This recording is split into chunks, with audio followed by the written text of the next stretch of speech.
This week on Overboard, we talk about Fords to remember an absent friend. Rich test drives a car and sells a car. Yep. I buy a car, and then we talk about Chinese cars. It sounds like a car podcast. It might just be. Yeah. Could be the first one.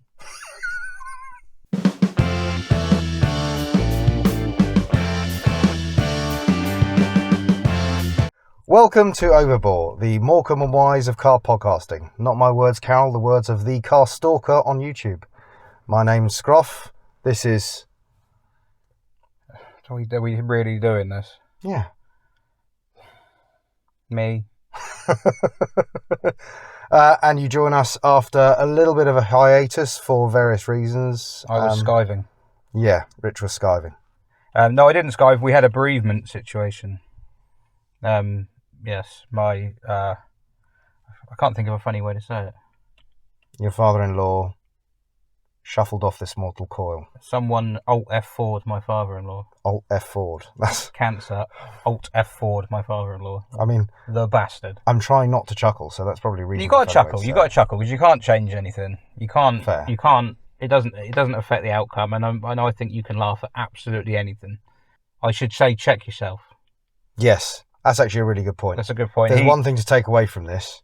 Check yourself. Two things to take away from it. Check yourself, and we should be campaigning for people choosing to how they Alt F4 when the time comes. Mm-hmm. It should be their choice because he was made to suffer, so he shouldn't have suffered.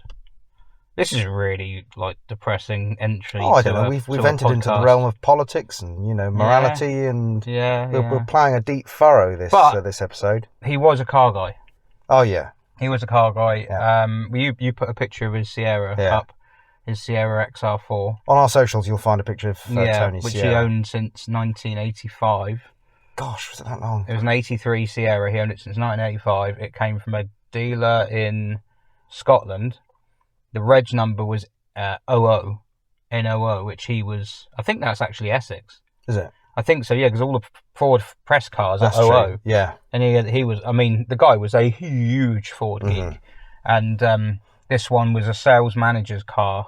So it had every option tick, which is why it's got the trip computer and power steering, electric windows and central locking. Because all of these things sound fairly normal.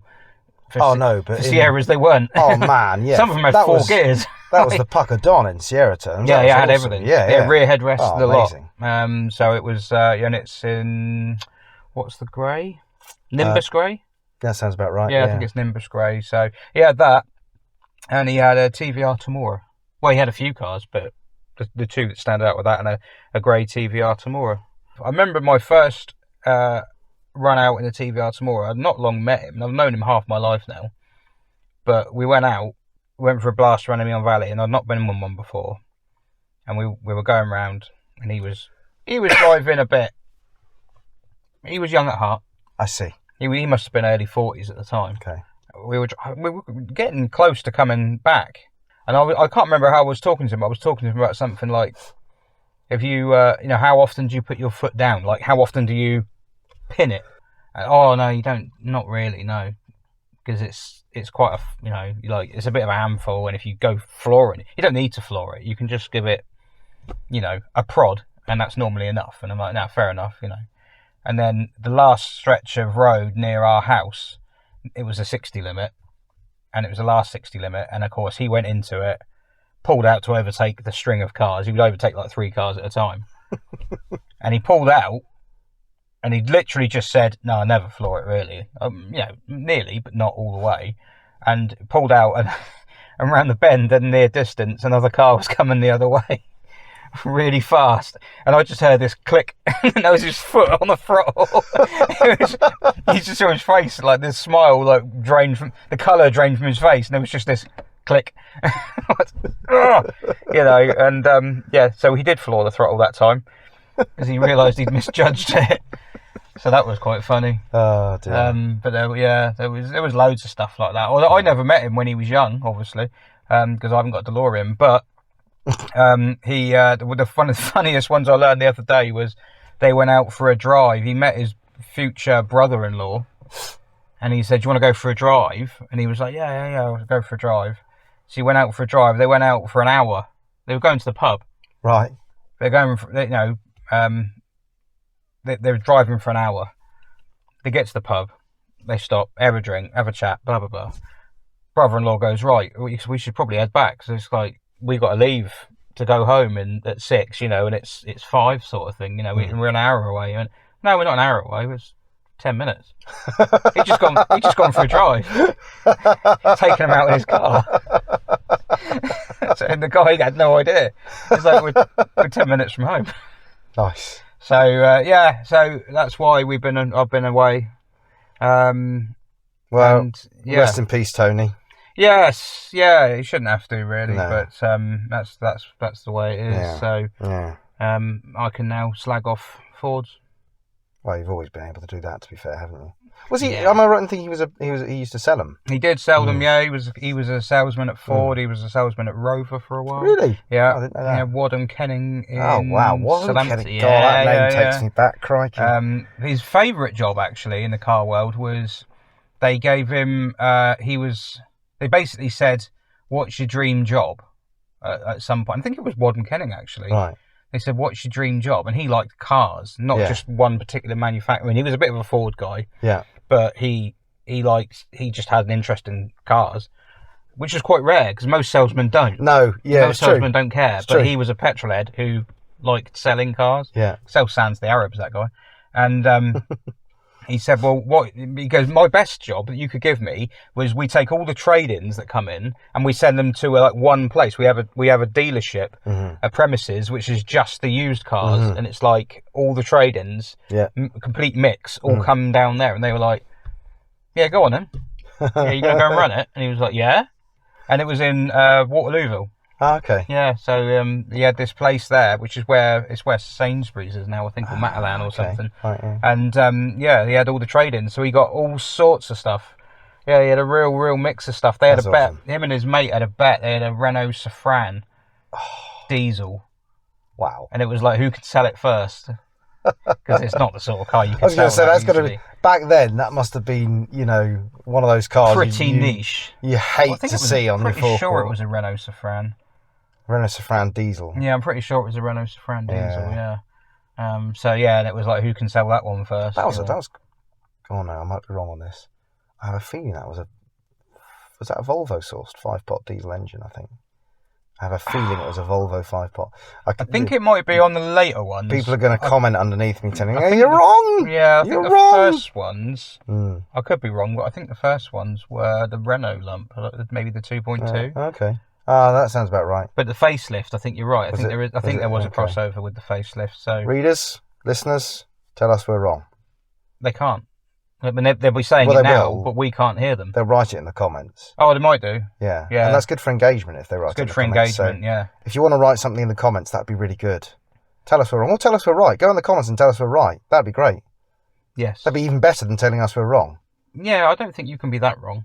Okay. Oh, I can be very wrong. I know you can, but I think, in I this can be instance, very, I don't think very I don't wrong. think you're completely wrong. I think there is Okay. an element of truth in what you're saying. Okay. I just don't know to what degree. All right. So I mean, leaving that aside, I mean, this is going to sound like a ridiculous question to ask, given what you've just told me, but let's leave that to one side. What have you been up to in the past couple of weeks? oh, lots of fun stuff. Yeah, I've been having a whale of a time. What have I done? Well, I sold a car today.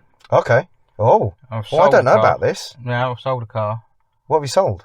A Xantia V6. Oh, the one round the side. It's round the side, yeah. Oh, Yeah. nice. The one I forgot I had. So I've sold that.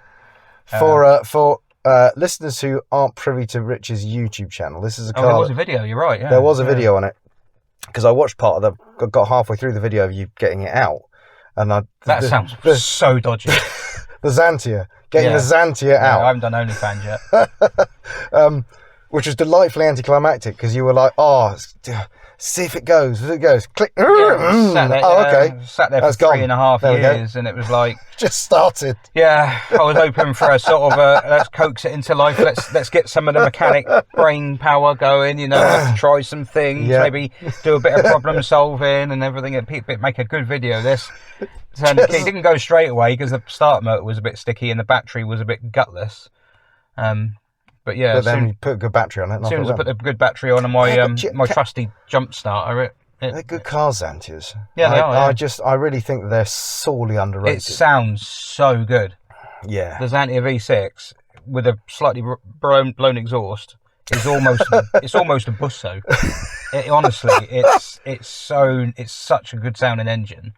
It's quite underrated.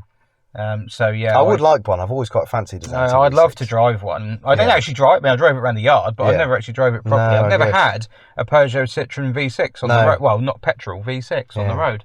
I had a 406 coupe that was a V6.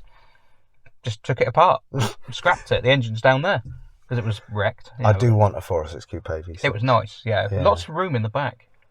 Yeah, it was very spacious in the back. back. Well, I mean, it's a converted four-wheel saloon, isn't it? So that does make sense. That Lots kind of follows. room in the back. Yeah. So there was that, and it was from my stillborn Xantia Activa V6 conversion project, which I've abandoned. It's gone now. Yeah, so I've sold a bit of the project. So. Well, you sold the that being the V6, yeah. So there's that. So that's gone now. Has it actually that's gone? Yeah, it got picked up today. Is it going to be? What's it going to be restored, or is it a parts car? No, I think it might be restored. It might be. It depends. They'll get stuck into it and see how bad it is. But it was quite leggy. It has done its time. Yeah. But you know, it started first time after 3 years sitting around. It wants to live. Yeah. No, the engine's good. Yeah, the engine's decent. It's just. Did I see on the video? It got up straight away as well. The suspension was all right. The Xantias with Hydractives don't get up straight away. Okay. They need a bit of coaxing. Right. But it was doing a silly thing. You didn't get to the end of the video. I didn't know. Oh right. So there's a little bit at the end of the video which is related to that, which is a bit like head scratch. Oh really? Yeah. So I'm not going to tell you what it is. Oh, that's exciting. I'll have to watch it. When I wouldn't. I think exciting is stretching. Overdoing it. Yeah, I wouldn't go that far, but it's a thing that happened. It's an occurrence. Great. So yeah, I sold a car. Okay, that's good. I've worked on some cars. Cool. What have we been working on? I mean, I have to say, I don't see any cars here that weren't here the last time I was here. This happens quite a lot. I have had a car come. I've had a Fiesta Z-Tech S come in. Okay. I'm doing some suspension work. What Mark Fiesta? Are we going to get into Fiesta Marks again? Mark 7. Okay, nice. So I have a Mark 7 Z-Tech S. Yep. On the suspension on that, and I have a Mark 8 ST. 1.6 Z-Tech S? Yes. Nice. Yeah, and I've had a Mark 8 ST on the dyno. Okay, cool.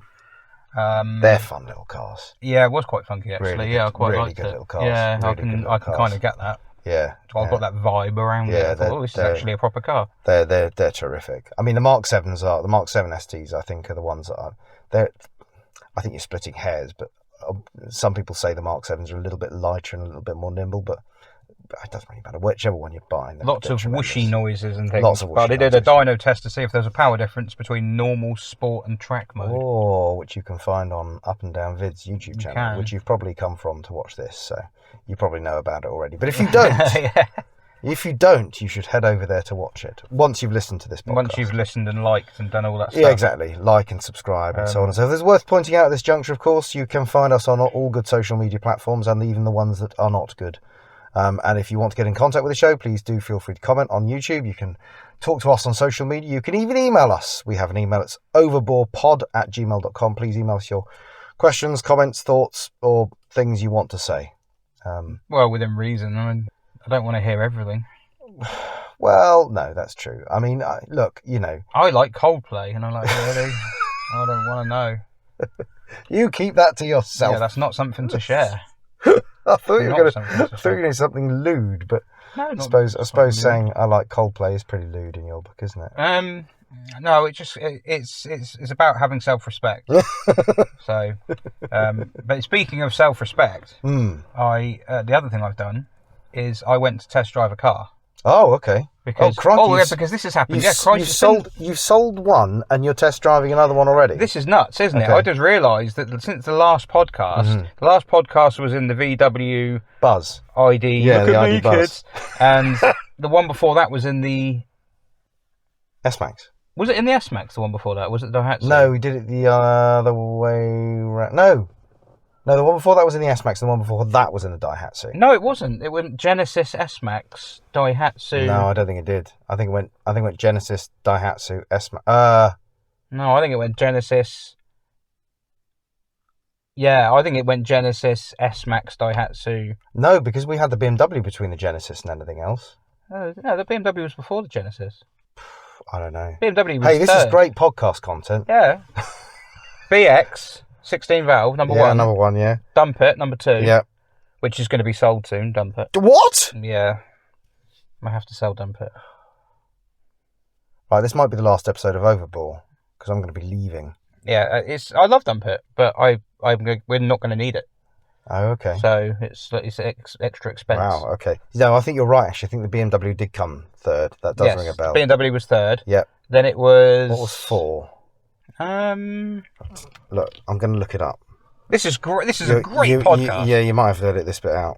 No, I'm not editing this out. This is not going to So it's got them on the things. It's got them on the Oh, things. yeah, so BMW. So the Genesis came after the BMW, then the S-Max, then it was me in the DS, Yes. then the Daihatsu, then the Buzz. So you I were was right.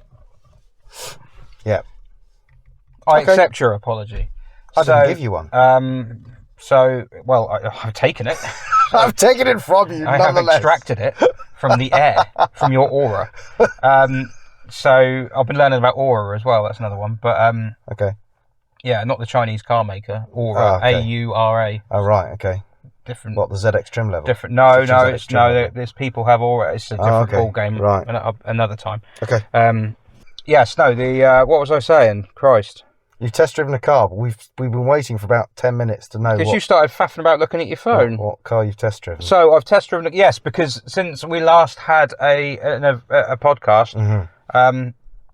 The Ford S-Max that we recorded in, Mm-hmm. that I was regaling tales of loving it and everything. Yes. It is to die.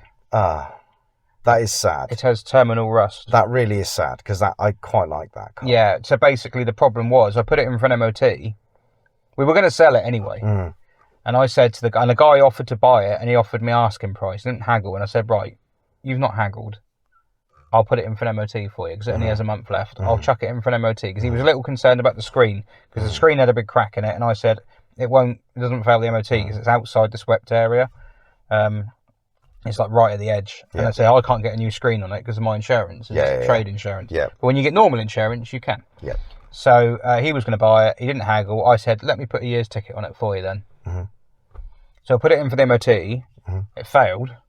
Oh. And I thought, I've been an idiot. There's a bit of welding on the near side rear sill that I didn't finish. And I just remembered, hang on, I never finished that. That's embarrassing. I found it the day before we went on holiday last year to France. You texted me and you said, I've been an idiot. I've been an idiot. And then later that day you were like, it's not me being an idiot. No, so when I went underneath to repair that, I found a hole that I could get my hand through in the rear subframe mount. Oh, okay, yes, that's not ideal. No. Is it really? No. And then I found the subframe itself is cracked and has a hole in it. Oh, God. So yeah, okay, so that's pretty much game over. I mean, you can repair these things, but it's not really... It's not the only bit that's rusty. I mean, I can't imagine there are that many people out there who want... I mean, it's got the 2.5 in it, but I still can't imagine there are that many people out there who want an S-Max 2.5T as a project car. No, it's the engine is worth as much as the car complete. Sure. Yeah, that doesn't surprise me. So, yeah, it's very sad, but we've had it... Oh, that was high pitch. We've had it 10 years. Yeah. It's been excellent, really, but it is time to move on, unfortunately. Oh, that's a shame. So we were looking at what to move on to. Oh, I'd alluded recently that we were looking at, that I'd ended up looking at Picassos. I didn't want another Citroen, but it was the only thing after we ticked all the filters on Auto Trader that was left. And so we went to look at a Volkswagen Chiron. That's not a which Picasso. is not a Picasso, but it's a car that I'd completely forgotten about. Right. And then my wife said, "Well, what about Volkswagen Charans?" And I thought, "Oh yeah, hang on, not the Galaxy, Yeah. the one after the Galaxy shape Charan when they split from Ford." Yeah. I thought, that's interesting. I wonder what they're like. And I did my reading, and it seems everyone thinks they're very good. They are. And I thought, excellent. And then I noticed how expensive they were, and I thought, that won't do. So then I found one that was for sale for £2,800. And I thought, here we go. This is a bit of me. Most people would run a mile. I basically saw it and thought, bring it on. And it was a 2-litre TDI Blue Motion DSG. Oh, God. With 177,000 miles on it. Oh, Richard. And I had a look at it. Okay. I've learned about there's the S, the SE, and the SEL. I want an SEL. Yeah. I want the glass roof and the semi-leather and everything like that. And this one's an SEL. This was an SEL in grey. Okay. Right. So we went to have a look, and I got there, and I said to the guy, "There's no point even driving it. It's a lot worse than I thought it was going to be." And then he said, "Well, it drives really well. Have a go in it. You know, you might think differently." And I was like, "The back wheel was pointing the wrong way." The back wheel, it looks like it's got rear wheel steering straight away. So I thought, and it looks like it's run someone over because the bonnet was all caved in. So I was like, really didn't look like that in the pictures. It looked too good to be true in the pictures. Well, the picture's taken like 5 years ago. No, but the pictures were taken, they weren't taken where he lived. They were taken up the road. The pictures were taken outside some houses at the end of his road. Right, I see. Not outside where he lives. Right, I think I see what's happened here. Yes. And nicer houses. And the pictures looked okay. Right. I was expecting it to be tatty because of the money. Sure. So I drove it, and actually, in fairness, it drove better than it had any right to. It didn't crab down the road. I don't know how. I was going to say, did you just have to drive with a little bit of lock no, off? it wasn't that bad. Okay. But the gearbox was the thing. I'd gone there worrying about the gearbox because we were thinking about manuals. But I do like the way DSGs drive. I do too. And I thought, I've never driven one with a diesel engine. I don't know how it'll work. And as it turns out, okay. Gearbox, sweet as a nut. Gearbox was sweet. Engine was sweet. The problem with DSGs is, I can tell you from bitter experience, they are absolutely sweet as a nut until suddenly, like that, they're not. Yeah. Well, we didn't buy it. We got back from the test drive, and I said to him, no, I'm not really interested in it. I said I could be, but it would need to be cheaper. Yeah. And he said, well, I'm willing to listen on price. And I said, well, it's worth £1,500. And he looked insulted. Well, I mean, what was it on for? 28? Yeah. It's not, I mean, it's a big drop. It's quite a sizable chunk. Yeah. But I said 1,500, and I'm a mechanic. But the bonnet is caved in and the wheel's pointing the wrong way. Yeah, but his logic was that the bonnet doesn't matter. And the bodywork doesn't matter. I mean, it does. Well, it doesn't, I suppose. Like, for that kind of money, you could say it doesn't matter, it is what it is. No, I take that point, but the point is... But the wheel's pointing the wrong way. The car is not worth it if the bodywork is knackered, because, okay, you might be okay with it, but it's still going to cause you a problem if you wanted to sell the car on. Well, the value of the car this is it. This is it. So, but I mean, all of them, all the Alhambras and Charans of that age and that money are all pretty much the same. Yeah. But it was interesting to drive it. The thing that made me feel sad at the end of it was that it didn't drive as well as the S-Max. Oh, no, well, it won't. Yeah. And the other thing that was strange about it was it didn't feel that well put together. Like, the window switches, that module had broken. There was all sorts of trim hanging off of it. We opened the boot, and the grab handle to shut the boot had broken off. Right. The sunblind thing here, that had all completely gone. Sounds quite abused, to be honest with you. Yeah, I mean, so the window switch packs do... Oh, the sunglasses holder had gone. It's common. I mean, that's quite flimsy, to be fair. Because this is all stuff I've got on the Skoda. You know, it's basically the same. The window switch back is basically the same. The sunglasses holder is basically all that. That feels like it's going to snap. Don't know about the tailgate handle, because the tailgate handle... Well, I mean, we've had to do 2 or 3 window switches in ours. Because they just die. This is not the sort of singing the German build quality. Well, no, but it's like you've always said, isn't it? It's perceived quality, isn't it? So all the Charan really did was reinforce my opinion that I was right. Kind of, but because I drove it and the door clunked shut. Yeah. Your perceived quality, yeah. The door clunked shut, the seat did not rattle. I mean, this is the thing. You want to look at like where Volkswagens end up in reliability surveys, and they're not bad. According to what car, the Chiron is an unreliable The Chiron is car. horrendous. Yeah, I mean, this is what I was going to go on to say. Is you've got to be really careful with that Gen Chiron, because that Gen Chiron has a fairly poor reliability record. It's not brilliant. Don't get me wrong. There'll be a couple of people in the comments saying, "Well, I've had a Chiron; it's absolutely brilliant." There will be some good ones out there. There's a lot of high mileage ones out there. Well, because a lot of them are ex-taxis. Yeah. The thing is, it did look very practical. Look, I've only ever driven a new one, and brand new, they're really comfy, they're really versatile, they're really spacious, they're great cars. I just question whether a 177,000 mile one with a DSG box. That was one of the lower mileage ones. Well, yeah, that price it will be, because they'll be. There's one up the road here that's done 250 with a DSG box. Yeah. As I say, if it's a taxi and you've invested in it, you're going to spend the $3,000 to do the DSG box when it fails, And I should point out as well, it's not a surefire thing that a DSG gearbox will fail. They have a fairly bad reputation, but there are countless people swanning around in DSG. Apparently, it's to do with how it's been serviced over the years. It's not. We've done all the right things with our DSG, and it still failed at 80,000 miles. So they can. Yeah, but that's because it's yours. Yeah, and I'm really bad at cars at the moment. Everything I touch tends to shit. Pretty much, it's the inverse Midas touch. Yes, so that's basically the long and short of it. I don't know what we're going to end up looking at next. It'll be a Picasso, won't it? The Picasso's too small, really, because well, it's more cramped than the S-Max because it's a slightly smaller car. The Picassos do tick a lot of boxes, but I quite liked having the extra space, because like if we use the third row, the S-Max's third row is kind of occasional use. Yeah. It's not really fully comfy. Whereas even a Galaxy, you actually get a fair bit more space in the back. Yeah, definitely. But the Chiron it was decent. It wasn't Espace levels. There are two Mark III Espaces. No, hang on. Mark III? No, Mark IV. There are two Mark IV Espaces. I thought you said to me a couple of podcasts ago you wouldn't touch a Mark IV with a... Well, I haven't touched it. Well, I'm just saying that's true. There's two for You're just saying sale. this. I haven't gone to look at them. Sorry, I inferred from you saying that you were tempted by them. If my wife hadn't stopped me, we probably would own one by now.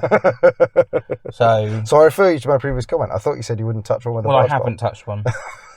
So I feel like this conversation going around in circles. This is a vicious cycle. So it probably will. I don't know. The one I want it to be, but my wife has kind of poo-pooed on account of the fact it doesn't have a full-size middle seat, as so many of these stupid bloody people carriers don't have. They don't. Picasso is one of the only ones that does have three full-size seats across. You might be surprised, the Zafira Sports Tourer. No, I'm not. Zafira Tourer. Zafira Tourer. I'm not overly surprised, actually, funny enough, because you do get an awful lot. Sorry, I'm going to be a bit boring for a moment. When I was working on What Car, I was heading up the used car desk. We reincarnated the used car awards, and the first year we did it, we gave the used MPV of the Year award to the Zafira Tourer, because I mean, it's not an exciting car, but the amount of car you get for the price is astonishing. To the used car market. Yeah. Because if you want to buy one of those now, you can be buying up 62, 63, 64 plate cars with a 2-litre CDTR, which I believe is an all right engine. It's all right, yeah. They're on the market for under $2,000. Yeah. Some of them. And you can get one with sensible mileage for about 2.5. And if you don't care what you're driving, they do offer, they're versatile, they're practical, they're comfy. They're not the last word in, refinement or quality or anything like that. Yeah. But they do the job. Yeah. There's a reason they're so popular among people who just need and want 7 seats, cheap, and don't care about anything else. That's why you see them tooling around the place. Well, and I actually don't think I don't think it looks that bad. The original Zafira, I could take or leave, but I think that third gen kind of Zafira Tourer, I actually think it's quite a handsome thing. The one with the funny black bits in the corners and the front. Quite a funny looking thing, quite a decent looking thing. So I did see those, but like the Scenics, like the Turans, everything's a bit cramped. So it looks like you're into a C4 Grand Picasso. Have you thought about going the other way and getting a van, like a transporter or something? No. You'd be a van man. No, because I'm going to be like that ID Buzz thing you had last week. You could paint it purple and stick a big VW logo on the side with the VW logo with the horns and the tail, and be like, go and fit in with all the people down at Leon Solent. That'd be amazing. Who are driving down there in their T4s. Be so cool. No. No, I don't know. I don't know what it'll be, but I will announce it as and when it happens. It'll be Cool. very exciting, whatever it is. We will wait with bated breath, me and the rest of the podcast audience. 100%. The 100%. arrival of Richie's new family car. What MPV is it going to be? I do exciting. like an MPV, but I want a funky MPV. I want a Picasso with an auto box, which everyone says don't. Well, actually, up to 2015 is don't. That's the EGS. After 2015, if it's an EAT, yes, yeah, EAT6, I think. Yeah, EAT6. Yeah. I think it's the same box as NYC6. I went on a photo shoot once in was it Bulgaria or something? No, it wasn't Bulgaria. It was Hungary, and me and the photographer booked a hire car, and we turned up, and it was an older, previous shape Picasso with an EGS gearbox. Oh, what, the C4? The C4 with Picasso with the fixed hub thing in the middle. And which is cool. We had to drive that from one end of from Budapest to the other end of Hungary, and then back into Slovakia to do another photo shoot, and then back to Budapest. So we did a lot of miles on that thing, and that gearbox was just atrocious. It was absolutely even awful. if you leave it in auto mode, it's still specifically leaving it in auto mode. It was better if you had it in manual mode, because then you knew when it was going to do the gear shifts. The problem was, because you didn't know when it was going to do the gear shifts, what it does, if you can imagine, it's like somebody changing gear for you. So it does the clutch, changes gear, and then it's an automated manual, isn't it? And that's the thing, it's fine when you're doing it, but when you don't know it's going to happen, you go it just cuts the power. Yeah. I don't want that. You're just sitting there waiting, and you feel yourself rocking backwards and forwards all the time. So if you have it in manual mode, at least you can dictate when it's going to do it, which is, so you have some level of control. But it's horrible. I really, really hate it. I don't want to do that. I think I'll have an actual auto. Yeah. And I quite like those because they've got a column shifter. Oh yeah. Like a DS. A little flicky lever at the top. A little flicky lever. A little flicky lever, so I quite fancy that. I fancy a column shifter in my life, other than the D Super. Yep. So yes. Cool. Yeah, we'll see what it is. We await. It could be something exciting. It might be an SUV. No, it won't. I would laugh so much if you went and bought an SUV. I'd laugh so much if your choices were so restricted. If it got to the point where you were so restricted where you started to have to consider a 7-seat SUV, and then you ended up going, well, I don't really want anything other than, I don't want this. All the other options are counted out for some reason or other. No, I would Alt F4 myself. I wouldn't do it. But speaking of depressing things, because we're sat in one, what have you been doing? Well, we'll get on to what we're in a minute. The first thing I need to tell you is I haven't just test driven a car. I have bought one. Oh, yes. I actually bought a vehicle. Yes. Which is tremendously exciting. It's then broken. Yes. Well, of course it Which is par for the course with me buying vehicles. Yeah, it's your car, of course it has. Yeah. The vehicle in question is a Saab 9.3 convertible. Wow. But the reasoning behind this was I quite like convertible. I know you're not a big fan of convertibles. I mean, I own quite one. like a convertible. I own one, but...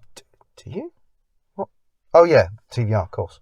But you only own that because it's a TVR, not because it's I would rather it was a coupe. Yeah, exactly. I I like a bit of wind in the hair. Bit of wind in the. Well, I haven't got any hair, so I've got to feel something. That's why I was joking. That's the thing. I need to feel the wind, because at least then I can pretend I've got hair. I don't like convertibles because when you pull up at lights and it's a hot day, you've got nowhere to escape. Aircon doesn't save you. Yeah. I hate that. That's a problem. I mean, I do hate the fact that everyone looks at you and thinks, prick. Yeah. Yeah. But I quite like it when they think that anyway. Yeah, fair. And I kind of quite like when you're not sitting at traffic lights, you're in the middle of town and people looking at you going, prick. Quite like having the top down. And the thing is, I like being out in the sunshine, and we get so little of it in this country that I literally want to be in it every minute when it's actually sunny. Well, you can do that for free. You can just get out of the car. Yeah, but then I'm not travelling, am I? Well, I don't travel. Just stay. Be in the moment. Sit in your house. No, in your outside garden. Your house. Sit in your garden. Be in the moment. Yeah. I suppose that's one option. So, don't buy a convertible, just sit in your garden. Yeah, you don't need to buy a Saab 9.3 convertible. Well, you could have given me that advice before I bought a Saab 9.3 convertible. You wouldn't have listened anyway, because I said not to buy a Saab 9.3 convertible. You did. I sent you a link to a Chevrolet Camaro, which I would have definitely bought. It was really cheap. I was not going to buy a Chevrolet Camaro. It was a Chevrolet Camaro, the one with the pointy nose. It was a V6 because obviously it's that money. I would have definitely bought that. That would be so much more interesting than a Saab 9.3. I mean, part of the problem has that shaped Camaro got 4 seats? Yeah. Okay. It's got 4 seats, and crucially, it doesn't have a manual gearbox, so the clutch can't go. Ah, yes. So if you had bought the Chevrolet Camaro, Yeah. you would be driving now. I would. Right possibly. now. Well, I probably wouldn't be able to afford to because it'd be quite thirsty. Would it? Probably. Come on. It's a V6. It's even so. It's a 90s American car. That V6 is probably the least efficient. It probably does like 7 miles to the gallon. No, that's very negative and stereotypical. Frankly, you should be ashamed. It's I don't know. I just thought it was interesting. It was £2,800. Yeah. There's a lot of car. Well, I was going to say it was too much money because the Saab cost me £2,000. There's a lot of shit car for the money. But the problem is the Saab's cost me £2,000, and then I'm spending probably £600-700 on a clutch after that. So it would have taken me to the £2,800 at the Camaro. Yeah. And I paid £560 for my Saab. I had a 9.3, and it cost me £560 a few years ago as well. Yeah. So I can't get my head around paying thousands for a Saab 9.3. Yeah, but they're the sort of car you buy for hundreds. Yeah. Well, I don't know. I quite liked it. I liked it. I went and test drove it. I liked it, and it was there, and it's got history and an MOT and all that sort of stuff. So and that's not stood you in any good stead at all. Because... No. Well, I mean, it will, assuming the clutch is the only thing that goes wrong with it.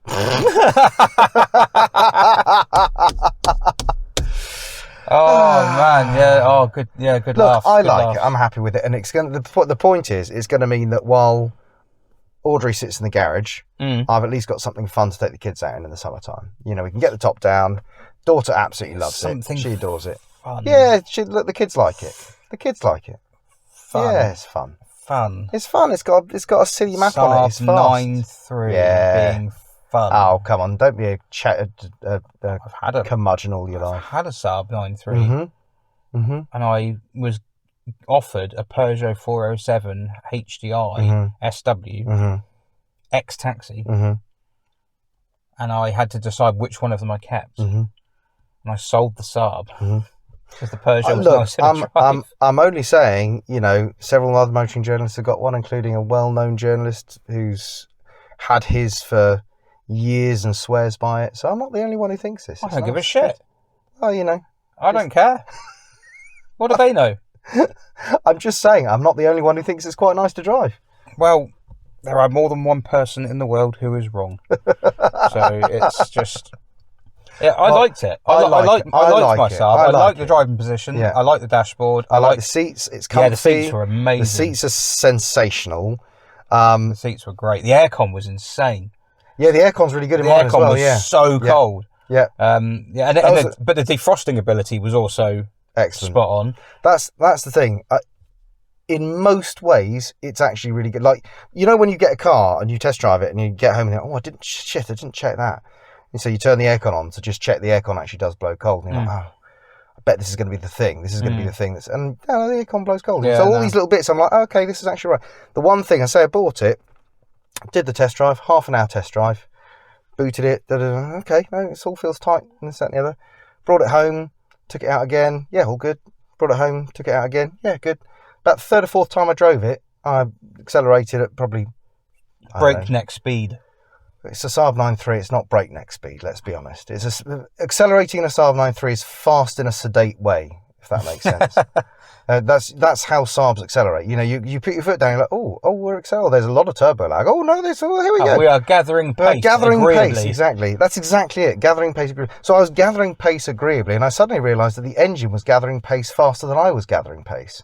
Oh. Which meant... The engine was gathering pace disagreeably. Yes, exactly. Oh, yeah. I thought, that's not a good sign. At which point I realised I probably had a slightly slippy clutch. Mechanical connection between the engine and transmission was becoming fluid. And I was like, you didn't do that on the test drive. No. You little bastard. So that's frustrating. But hey-ho, here we are. Frustrating for you. Oh, hugely. For me, it's quite humorous. It was probably pretty humorous for the bloke who owned it before me, to be fair. I imagine he ran off counting his £2,000. quite happy with the way things turned out. Another motoring journalist. Do you know what the worst thing is? I think on the test drive I actually remarked that I said, like, you know... Well, I am a motoring journalist. No, I probably said something along the lines of, the clutch feels all right. And he probably sat there and went, He did a little Irish jig. Yeah, you idiot. Yeah, I mean, to be fair, I can't disagree with him, to be fair. I think the best thing you can do is just buy cheap cars because they're going to be terrible. Yeah. Whatever you buy is going to be... I've had a run of bad luck on buying cars lately. Is it bad? If it's repeatable, is it bad luck? I'd say so. Yeah. Is it bad luck, or is it? You can is it when bad if judgment? if you're a gambler, you can have a losing streak. I'm on a losing streak. House always wins. House always wins. That's what I feel like with cars at the moment. The house always wins. That's where I am. I think. I did get. What did I get that was good? The Mazda was good. It was just extremely boring, but it was good. There was absolutely nothing wrong with that car. It was brilliant. Except you had I a just Focus really Gear like it. Saloon. That was the Focus. I did all right. Yeah, that was all right. I mean, again, you're going to laugh at. Yeah, well, it wasn't even chavved up. It'd been owned by an old bloke before me who just covered it in stickers. Just put all sorts of sticky tat all over it, fake chrome, fake badges and fake kind of fake stripes. And with the fake stripes are basically just where he'd taken a bit of duct tape and stuck. Is he duct tape retired, down it. chav? Oh, he was an elderly gentleman who was a lovely chap, really lovely chap. He obviously loved his car. He'd had it 3 or 4 years and he was really proud of it. Well, he didn't love it so much he got rid of it. Right? No, well, he'd upgraded to the next Focus that he'd already started sticking sticky tat on. Ah, right. So he was getting rid of his old one. And Did I he thought, have the anti-static strip on the back? Oh, he'd not quite gone that far. No, but he did have the VVTi badge from a Toyota Celica stuck on the badge of it, which was absolutely hilarious. And to be fair... But it didn't even have that. No, it did. It was a 2 litre. No, it was a 1.6 Ti VCT. Oh, I thought it was a 2 litre. So it's the same engine as your Fiesta Oh, so you ZX. you had the Ti VCT So I did system. have the Ti VCT, which is the least reliable engine in that Focus, apparently, but mine was not that bad, because the Ti VCT can go dodgy on them. I thought it was a 2 litre. No, mine was so they did two. I can't, like, you don't get this nowadays in new cars, but back then manufacturers were so profligate in the number of engines they offered. In the Focus, you could have a 1.4, a 1.6, a 1.6 Ti VCT, Ford and Vauxhall a 1.8, like that. a 2 litre. Yeah, that's 5 petrol engines. We've not even started on the diesels. The Ford and Vauxhall were always like that. Yeah, I grew up, right, when I was young, I had my Vauxhall brochure from 1994. Yeah. Something like that, and it was like, right, what Cavalier am I going to get? There's a Cavalier 1.6i Envoy, Cavalier 1.6i GLS, Cavalier 1.8i LS, Cavalier 1.8i And there was an 8 GLS. valve and a 16 valve. Yeah, and then there was a 2 litre I LS, the 2 litre I GLS, the 2 litre I CD, the 2 litre I CDX, the 2 litre I Diplomat, and I was just like, what on earth? And then you can have a saloon. And all the same again. And then there's the diesels. And you had this like huge list of possible combinations. Who needs all these cars? I mean, it's much simpler these days, but I also slightly lament the fact that you basically buy a car and you get 1, maybe 2 engines if you're lucky. Which is a bit sad, you know. I mean, like what we're sitting in here, for example, this comes with 1 engine. But the thing is, modern cars, I suppose, the engines can do everything. They can do the economy and the performance. Yeah, I mean, that's the argument. And I suppose the other argument is that these days you just have 1 engine with 3 different maps on it. That's basically the way you do it a lot of the time. It's you know, a Golf these days, if you buy a Golf, I think currently, like, they've got rid of the 1 litre turbo, so now it's just a 1.5 turbo, and you can have that with 115 horsepower or 150 horsepower. That's it. You just have 2 different maps on it, basically. Same engine, 3 different maps. And that's you have to subscribe to the turbo boost. You have not subscribed for the full boost. You get 0.8 bar. You want 1 bar, you've got to pay. I'm surprised you can't do that, actually. You can it's a matter of time. You do a subscription to get a bit more power. I bet they do that with electric cars now. That's such a Tesla thing to do. I don't think they I bet there's something where you can pay there money probably is, and have actually. an upgrade On of some Teslas sort. you probably can, because they do this over-the-air upgrade thing. So yeah, you probably can. Yeah, so it'll be something like that. But so no, I think well, I don't know what you're talking about. Oh, a Saab. Saab. Yeah. Well. So I bought a Saab. I'm quite excited about it, but I haven't really driven it properly yet. Yeah, I'm excited about it. Look, you know me, a bit of wooden leather and I'm anyone's. You've driven a Honda NSX. Yeah. A McLaren. Mercedes SLR. MSO edition. Yeah. A BMW i8. I'm just trying to think of cars you've driven that I know. You've probably driven Ferraris and Lambos. You're excited by a Saab 9.3. So much. This is the person you're sharing a podcast with. Perverse. Well, we only said we do 10, so we're nearly there, aren't we? This is number 9, so... Yeah. Oh dear. So anyway, so I've been doing that. I've been buying a Saab. In addition to buying a Saab, I've been driving around in lots of different Chinese cars, of which this is one. Yay! This is called an Omoda. It's an Omoda 5. Sounds like a disease. Well, it started well. Oh, so how was your year so far? Oh, I got that bloody Omoda virus, didn't I? It's like, oh. So I've been driving an Omoda, I've been driving a JQ, and I've been driving a BYD. And really, we've picked the wrong time to do this variable. in the podcast because I think if you can lose readers and listeners. Sorry, Yeah, you keep calling them readers. Don't I we? know. Well, it's force of habit because normally I'm writing, not talking. Yeah, but I'm not. So what the Well, hell am I doing? You probably picked it up from me. I probably rubbed off on you. We just start calling them readers. Yeah, Readers are listeners. Listeners are it's the readers. same thing. We're just going to start losing them. Why break the habit of 9 episodes? Well, that's right. Yeah, why change it now? But you have an issue where in the middle of the podcast the engagement is dropping. Yes. People aren't staying sort of focused as long, and we start talking about Chinese cars. Like, it's tremendously exciting. J-Woo. But I suppose this is a JQ, not a J-Woo. Get it right, honestly. J-Woo Espero. Do you know what's really J-Woo funny? Nexia. I was thinking on the way down here, are Chinese cars the new Korean cars? Like, do we get to this point with Chinese cars where actually they end up being like, when Hyundai and Kia started in this country, people used to take the piss out of the name Hyundai. Because the Kia Pride had white wall tyres. Yep. Which looked ridiculous. And people take the piss out of the name Hyundai as well. So, we're now in a place where perhaps Chinese cars are the new Hyundais and Kias. But to get to where Hyundai and Kia are today, they're going to have to shift a bit because the product at the moment isn't quite there, I don't think. But you might be thinking... the air vent. You might be thinking, don't start clacking things again. You spent half the last podcast... Have you seen that joint there? It's not particularly There's this true. ridge. Yeah, there's like a ridge, yeah. So, quick introduction to what this is. It's called an Omoda 5. It's kind of a Nissan Qashqai sized thing. Got a petrol engine, it's 1.6 turbo, it's got 187 horsepower, and it costs from 25 grand. And actually, if you're in touch with how much modern cars cost, you might think, well, actually, that's quite good value. And that's kind of what a lot of Chinese cars do sell on is value and affordability. But, I mean, there's a lot more to it than that. And, there's a lot of bits in this car that really do feel built down to price. And that's the thing. You might well be thinking, well, are they any good, these Chinese SUVs? Are they worth thinking about if you do just want cheap and everyday transport? I still don't think it's tricky because some of these manufacturers are getting there. I think that some of them are nowhere near, and I think this is probably one of those cars. It's just a bit cheap and nasty inside. And having driven it down here, I was not that impressed, was I? I turned up full of praise. You hated it. You said it manages to be soft, but ride uncomfortably at the same time. It's got this. It looks like it's got a VCR stuck to the windscreen. Yes, this is this big box of tricks, which is basically just a camera in there. It's. I like the rear view mirror. I like that edge. Quite a lot of modern cars have got that. Oh, well, that's made that fun. Yeah. So yeah. So I don't think this one's much good. But at 25 grand, do people care?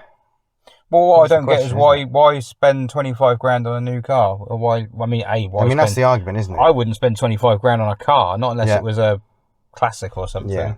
But if you're gonna, if you think I really do want to waste 25 grand and I want a newer car, buy one that's like a year old or something like that. I think then you've got your choice. You can buy so many other things that are probably nicer. Yeah. I can't think of any offhand because they all look bloody awful. But I saw the Citroen C4 and EC4. Oh yeah, with the new facelift front end on it. Oh, I don't hate it. It's absolutely bloody gopping. It's awful. I don't hate it. Well, you were wrong. It's just... It looks worse than this. For the second time they said... Oh, no, apart from the nose. The nose of this is probably the worst nose I've ever seen. But the rest of the car, this is boring. Yeah. The C4 is like... It's a boring car. And actually, it's an interesting point you raise with the C4 because let's part the looks. Because the EC4 is not that much more expensive than this. In fact, I think it might be roughly the same price. Petrol models like for like. And I mean, it's much, much nicer to drive. Like, it rides properly. Whereas this is all over the shop. Look, I It's difficult because I try to be kind of open-minded about new brands and new cars when they arrive, and I try not to go, well, it's Chinese, it's going to be rubbish, you know. And You to be are fair, watching and listening to this on a Chinese phone. Yeah, well, quite exactly. With Chinese you know. mics. Yeah, so you know, I have lots of Chinese goods in my house that are actually quite good quality. Yeah, they do so make good stuff. It's not a standard thing that, you know, oh, it must be rubbish because it's Chinese tat. And I don't think we should get into the habit of thinking that, because no, you have to understand the rate of development in the Chinese car industry is astonishing. 20 years ago, they were churning out, you know, basically what we would consider to be glorified milk floats. Yeah. So to go from that to this in that time is quite impressive. Oh yeah, no. Yeah. So I can review this on a reviewer's level and say it's not there. It's not. You shouldn't buy this. It's not great. But I can also say, when you think about what the company that makes this, which is a conglomerate called Chery, I think, when you think what Chery were making kind of 20 years ago, this is an astonishing level of, you know, leap in terms of development, in terms of what they've done. So, you know, I don't want to disparage that, but I also just don't think that the product is quite there yet. There are other Chinese manufacturers, BYD in particular, who make stuff that I think, oh yeah, okay, I still don't think it's class leading, but it's much better than this. But some of the brands not there. Now, going back to the Korean analogy, and possibly even Japanese cars before that, you know, there was a time when we used to say the same things about cars from those nations. And given the rate of Chinese development, I wouldn't want to bet against them being up there with the best in 10 years' time. Yeah. I don't think we're there yet, but, you know, it's not beyond the realms of possibility. No. I mean, there are other concerns. You know, a lot of people kind of throw around this idea of, you know, data protection, and there is this big concern with Chinese cars about whether they'll be able to be remotely accessed and turned off if we ever ended up in a geopolitical situation which was non-favourable with regard to China. You know, if that could be done remotely. The same could be said for American cars. Well, I mean, this is the thing. I dare say you can do that with any country, any make of car from any country. It's just we're looking at it particularly with regard to China, because that's the kind of, will they, won't they kind of country that, you know, I hope shouldn't happen, but if we were to have a standoff with Germany tomorrow, then I dare say Germany could, you know, Volkswagen could turn off all our Volkswagens from a distance if they really wanted to. So better not buy a Chiron. Oh, I don't think a Chiron of the age you're looking at is really a connected car. Well, that's very snobbish of you. Yeah. I think it's also true, to be fair. My snobbishness is grounded in fact. Exactly. They physically can't switch that 180,000 mile Chiron diesel off. No. From Germany. So what are your first impressions of this must be your first Chinese car you've sat in, I guess. Probably. You bought that the Genesis Korean. Oh, right, okay. So yes, this is probably your first Chinese vehicle. What are your first impressions? It's shit. Well, that's succinct, isn't it? I don't like it. The only thing, what do I like? Let's be positive. Have you done your indicator free play test? It doesn't have free play, but it's... Oh, no, it does actually. It has a little bit of free play, but it has flex as well. It has flex, the stalk flexes. I don't like that. Look, the door handle actually is... That's not too bad. This one's not. Oh, I don't know. No, this one's got a thunk. That's got a thunk, I suppose. Yeah. That's not a bad shot. Oh, made it play its little tune now.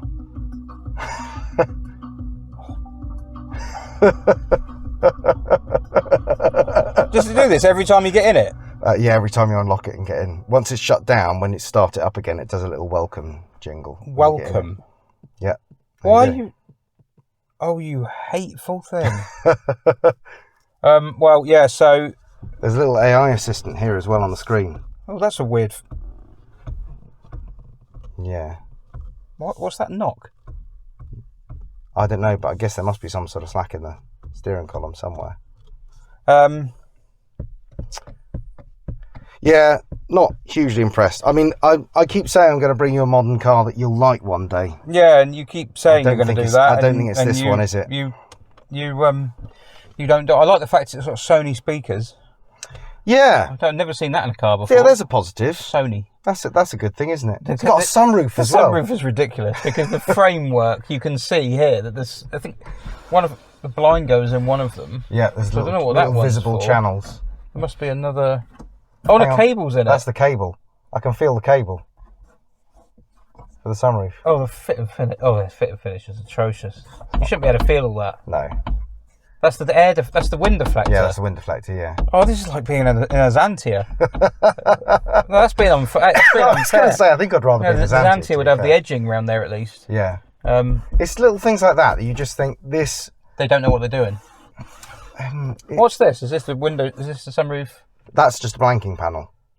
This is the actual sunroof, though it's not working at the moment because the car's not turned on. Do you have to whisper sweet nothings into it? I think you have to press that button again, and then maybe again. Oh, there we go. We've turned it on. My god, There you go. There's the sunroof. So that's that. So 90s. It is that is actually very 90s, isn't it? Oh, and it goes over the top. Slides away over the top It's as like well. a saxo. Oh, hang on. It only opens that far. Oh no, Why does it keep it only stopping? opens that far.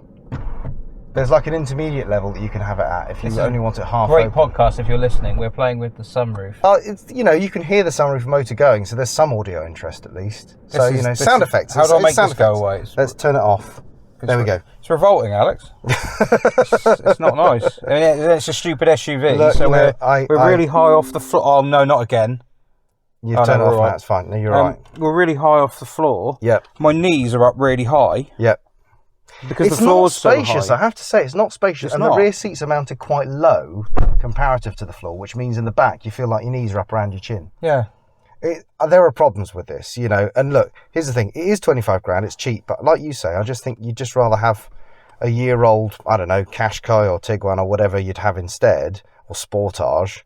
An Alfa Giulia. And here's the other thing I really want to be very clear about. If you're thinking about one of these, the headline warranty is 7 years and 100,000 miles, I think. But you've got to be really careful because if you read the small print on the warranty, after 3 years and 40,000 miles, a whole load of stuff falls off the warranty cover. Now, it doesn't normally... And the car. Well, potentially. So things like, I think starter motor's not covered. I think fuel injectors, actual like big chunks of infotainment systems not covered after 3 years. But you should say fuel injectors and things like that because I don't know if you've mentioned this because people are going to be thinking this is an electric car.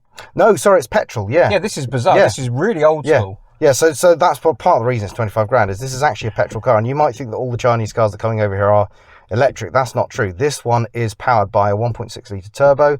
It kicks out. Oh, no, we have mentioned it because we mentioned the power figure. We mentioned it was 187 horsepower, didn't we? Or I did. You might have done. I basically spewed a load of figures at people. It sounds old. You probably switched off because it was just me talking. So I can understand that. Yeah, it's a 1.6 litre turbo, 187 horsepower, which sounds like a lot for 25 grand. That's quite cool. You got to by comparison, if you're buying a 26 grand Ford Puma, you're getting a 1 litre turbo with 125-ish horsepower. And a wet belt. By comparison. And a wet belt. So yes, actually on paper, it looks like you're getting quite a lot for your money. But I just think the way it feels, you'd rather have something not this. Anything that's not You'd rather have anything else.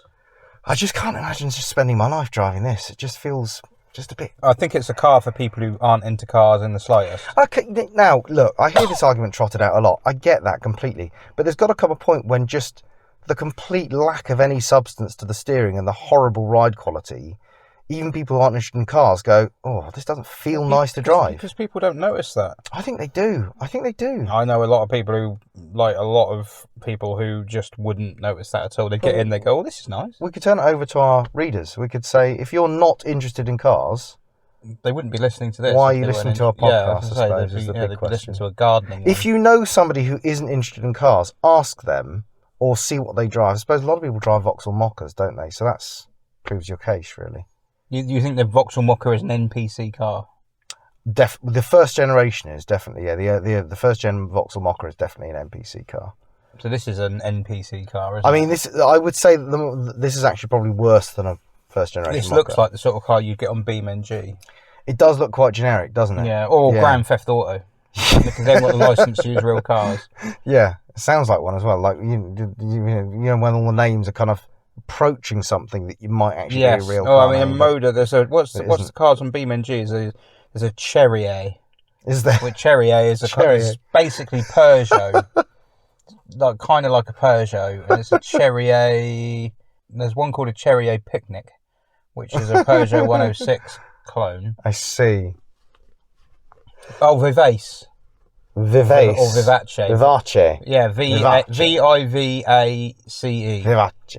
Yeah, Cherrier, and it's got like the Peugeot dashboard. And, amazing. Yeah, and it's like that, and it's like, and there's Japanese cars on there and stuff, and it's the sort of thing. It looks like that. It looks like a computer games car. It's got no. It does. It has zero. There's a lot of zero charisma. There's a lot of problems with the driver aids as well. I mean, as you've got a camera here that's constantly watching you, I don't like that. which is massively disconcerting.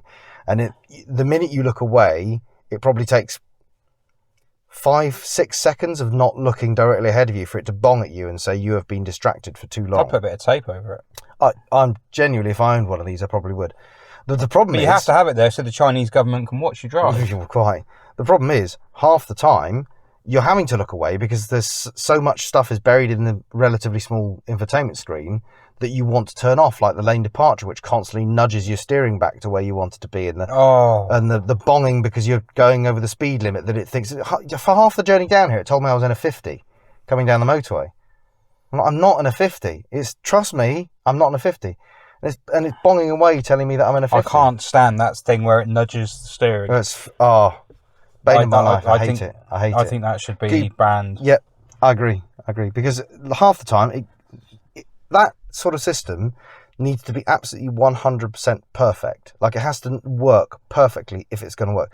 The one time it doesn't is when you're pulling out to overtake a cyclist and it nudges you back towards a cyclist you're trying to overtake. I mean, it's just, No. That sort of thing really not frustrates interested, me. Would not want. No. So, anyway. I was going to pose the question this episode, are Chinese cars worth it? On the basis of this, no. Seems a little unfair on Chinese cars if you're basing it on this one. Well, I agree, and actually you make a very good point, because there are some... Cyberster is a Chinese car. I'd really like to drive one of those. Yeah. I'd like you to bring one down. Yeah, if I can, I will. They're great. MG Motor UK, really cool. Give him a Cyberster. Actually, most of what MG are doing at the moment, they're cheap and they don't feel wonderful, but they're kind of, how to put this, they feel like what a cheap car. But they don't feel wonderful. They're good enough to justify their low price. Does that make sense? So where this is not good enough even to justify its low price. So you can go, I'll forgive it some of these things because it's cheap. Exactly. And it does enough that I like. Yeah, exactly. That's it. You've managed to word it better than I can. You should be the motoring journalist. Which is strange because you're the professional writer. It's like I'm not very good at my job. Yeah, I'm not going to say anything. So yeah, anyway, there you go. So I don't think the Omoda is very good, and that's that. No, neither do I, but I've not driven it down the A3. I don't need to. I don't think you need to. No. You can tell pretty much what you want to tell from it. I don't like it. Yeah, I don't like this. Now I'm going to go and drive it back up the A3. Get an ID buzz. We need to stop scratching plastics in our podcast. It's not. Have you still got the ID buzz? Oh yeah, I've got it for the next 6 months. Oh, lucky you. I'm loving it. I love it to bits. It's great. Yeah, it's tremendous. Honestly, I love it. I absolutely love it. And it makes so many people happy. Honestly, I see people come up to me and ask me about it all the time. Even people, I was getting the kids out of the car the other day and some bloke just was walking past on the street and asked me about it. But I guess you probably hate because you hate people. Yeah. But it's quite nice. People, that's the problem when you take a BX to a petrol station. Someone comes up to you and goes, "Oh, I used to have one of them once." And I'm like, I don't care. Try it in a Capri. Why are you telling me? Try it in a Capri. Every single person will tell you something about bags of sand in the boot. Yeah. Well, I had a Hillman Imp, mate. I suppose. Bags of cement in the front. That's it. Honestly, I've heard it half the times people come up to you about a Hillman Imp. My brother had one of them, or we had to put bags of sand in the front. Did you really? Funny that, because when they race them around Brands Hatch, they don't do that.